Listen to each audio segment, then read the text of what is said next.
16 miles beneath Washington State, a new earthquake just struck, and scientists are genuinely puzzled. It only measured magnitude 3.8, yet people felt it shaking cups and rattling tables far away.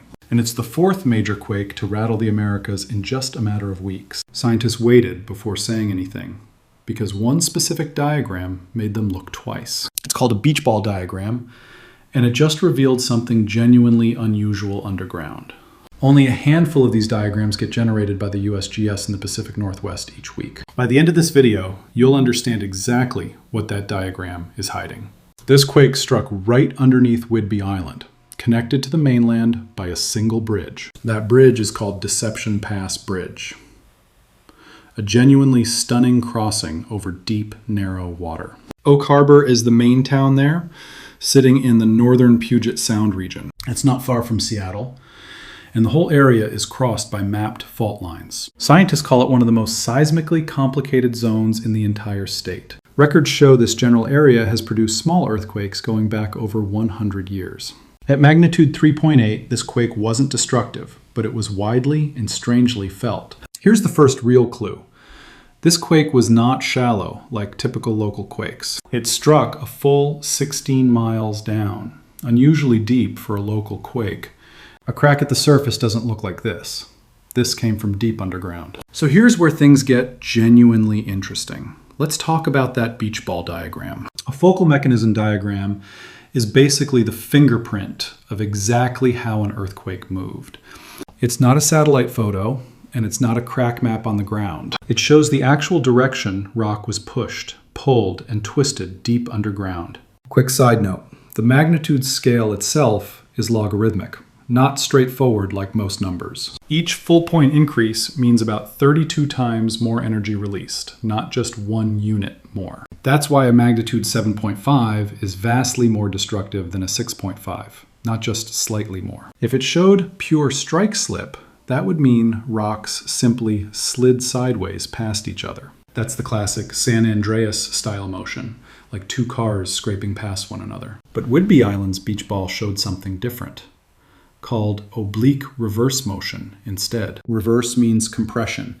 The rocks were squeezed together and one side pushed up over the other. Oblique means diagonal. So it wasn't just squeezing, it was squeezing plus sideways sliding too. Picture two giant slabs of rock being pushed together while also dragging sideways at once. Seismic waves themselves travel in a specific order too, and that order matters here. P waves arrive first, moving at roughly 4 miles per second through solid rock. S waves follow next, moving at about half that speed. Then rolling surface waves arrive last. Normally, those three wave types arrive in a clean, predictable sequence, one after another. That's actually how early warning systems work.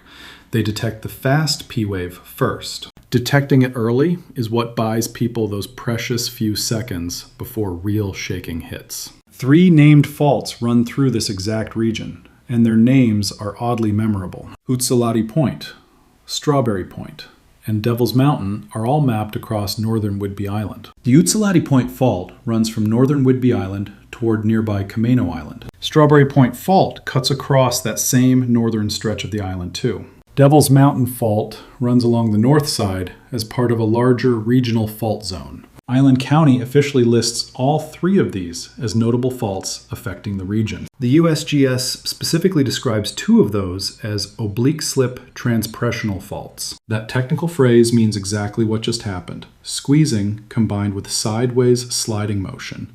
To be clear, nobody is saying any specific one of these 3 faults just ruptured. What matters is the mechanism matches the known style of stress in that exact area. The Pacific Northwest Seismic Network isn't treating this as one random, isolated event. They're calling it the Oak Harbor sequence, and that name alone should tell you something. It started with a magnitude 2.9 event back in June, followed by smaller quakes. A small foreshock hit about 1 minute before the magnitude 3.8 main shock arrived. Multiple aftershocks have followed since, keeping this classified as an active sequence. Foreshocks like that one happened before roughly half of all significant earthquakes, statistically speaking. That statistic comes from decades of retrospective analysis across thousands of recorded earthquake sequences. That's exactly why scientists don't dismiss small quakes. They can be genuine early warning signs. Here's the genuine scientific mystery buried inside all of this. And it's a real puzzle. The known faults in that area are mapped mainly near the surface, not deep down. So do those same faults actually continue all the way down to 16 miles? Or is there a completely different, flatter fault hiding underneath that we haven't mapped yet? Seismologists have only precisely tracked this specific fault zone for a few decades so far. Compare that to Cascadia's 300-plus year rupture cycle, and the data gap becomes obvious fast. Even a decade of dense monitoring barely scratches the surface of a multi-century earthquake cycle. That uncertainty is exactly why this specific beach ball diagram matters so much right now. Okay, now let's zoom out, because this quake isn't happening in total isolation. This comes right after an unusually active stretch of seismic activity across the Americas. Venezuela was hit by a devastating doublet, a 7.2 followed by a 7.5 just 39 seconds later. That disaster has now killed more than 2,295 people, with over 43,000 still unaccounted for. That same earthquake also lifted part of Trinidad and Tobago's coastline by 20 feet. Marine life got stranded on newly exposed rock in that same event. A genuinely wild detail. That ruptured along the Caribbean and South American plate boundary, a completely different fault system.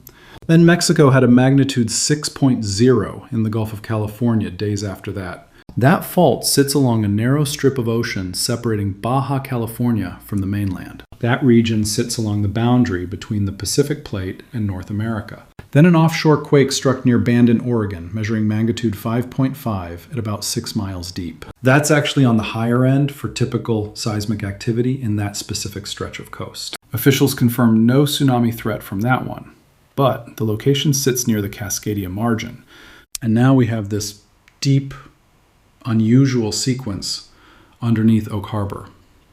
Washington. To be clear, nobody is claiming one earthquake directly caused the next in this chain. Still, that's 4 notable earthquakes across 3 different countries within about 2 weeks. But multiple different seismic systems are lighting up in the exact same news window. Offshore Oregon, the Gulf of California, and now deep beneath Puget Sound, all recently active. That's genuinely enough to justify asking, is the West Coast the next zone to watch? California isn't just the San Andreas either. The Hayward Fault deserves real attention too. The Hayward Fault runs directly beneath Oakland. Berkeley and Fremont in the East Bay. Around 2.7 million people live close enough to feel a major rupture immediately. Scientists say the Hayward Fault has a roughly 70% chance of a large quake within 30 years. That estimate comes from the U.S. Geological Survey's own regional earthquake probability models. The Bay Area alone sits on a dense web of at least 6 major fault systems. Washington actually faces more than one single earthquake threat, and people often forget that. Everyone talks about Cascadia, the offshore megathrust capable of a magnitude 9+ event. But Puget Sound also has crustal faults, local ones, running right under populated cities. Seattle itself sits above 2 separate fault lines capable of producing damaging shaking. The Seattle Fault Zone alone runs directly beneath downtown and the stadiums nearby. Back in 2001, the magnitude 6.8 Nisqually earthquake caused over $2 billion in damage. That quake was deep too, about 32 miles down, which actually limited surface destruction significantly. A shallower quake of similar size right under Seattle would be dramatically more dangerous. This region is incredibly dense. Seattle, Bellevue, Tacoma, Olympia, and Everett are all packed together. Mount Rainier adds another layer of risk, too, through potential lahar flows during any eruption. A major lahar could reach towns like Ording in under an hour if it were triggered. Some warning sirens along the Puyallup River Valley give residents as little as 30 minutes. Roughly 80,000 people currently live directly within Mount Rainier's mapped lahar hazard zones. Surface fault maps genuinely don't tell the whole story. Faults can dip, merge, or split underground. That's exactly why a magnitude 3.8 quake can matter way more than the number suggests. So what would actually push this from interesting to genuinely concerning going forward? If future quakes start lining up in a clear northwest to southeast pattern, watch closely. If depths stay tightly clustered around 15 to 16 miles, that pattern becomes more significant. If magnitudes start increasing, or activity migrates toward another known fault zone, pay attention. PNSN typically updates its public sequence tracking within hours of any new significant event. Any one of those shifts would push this into a completely different level of concern. Zoom out even further, and the entire Pacific Ring of Fire has been unusually active lately. Japan logged its own magnitude 7.2 quake within 30 minutes of Venezuela's original doublet. A magnitude 8.8 megaquake struck Kamchatka back in July of 2025, loading even more regional stress. New Zealand's Alpine Fault is also considered overdue, last rupturing all the way back in 1717. None of these events are confirmed to be directly connected, but the timing keeps adding up. Let's be completely honest here. The headline is not that the big one has started. This is a deep compressional earthquake sequence near known oblique slip faults. Nothing more confirmed yet. The focal mechanism simply fits stress patterns scientists already knew existed in that exact region. That kind of honest, careful framing is exactly what separates real science from pure panic. Both the Cascadia Fault and California San Andreas Fault are considered seismically overdue right now. Cascadia's last full rupture happened on January 26, 1700, exactly 326 years ago. We know that precise date because Japan recorded an unexplained tsunami with no local quake attached. Japanese records call it an orphan tsunami, and it took researchers centuries to solve that mystery. Cascadia tends to rupture roughly every 300 to 500 years based on the geologic record. At 326 years since the last one, we're already sitting well inside that overdue window. A magnitude 9 Cascadia rupture would send tsunami waves to shore in under 15 minutes. Coastal towns from Northern California through Washington would have almost no time to evacuate. Emergency planners rank that scenario among the most severe natural disaster risks in the country. Around 8 million people currently live within the broader Cascadia hazard zone today. Current models show stress levels at their highest point in over 1,000 years. Research also suggests a major rupture on one of these faults could help trigger the other. Scientists have even found evidence the San Andreas can help trigger the San Jacinto Fault, too. Venezuela's doublet is proof of exactly how much damage that kind of stress transfer can cause. Now let's check conditions tomorrow across the region everyone is suddenly watching closely. In Seattle tomorrow, expect a high near 72 degrees with just a 10% chance of rain. Out on Whidbey Island, expect a high near 66 degrees with a 35% chance of rain. In Tacoma tomorrow, expect a high near 73 degrees with a 20% chance of rain. Down in Los Angeles, expect clear skies and a high near 79 degrees. Quiet but tense. Up in San Francisco, right near the Hayward Fault, expect a high near 64 degrees tomorrow. Up in Portland, expect a high near 79 degrees with just a 10% chance of rain. Calm weather everywhere right now.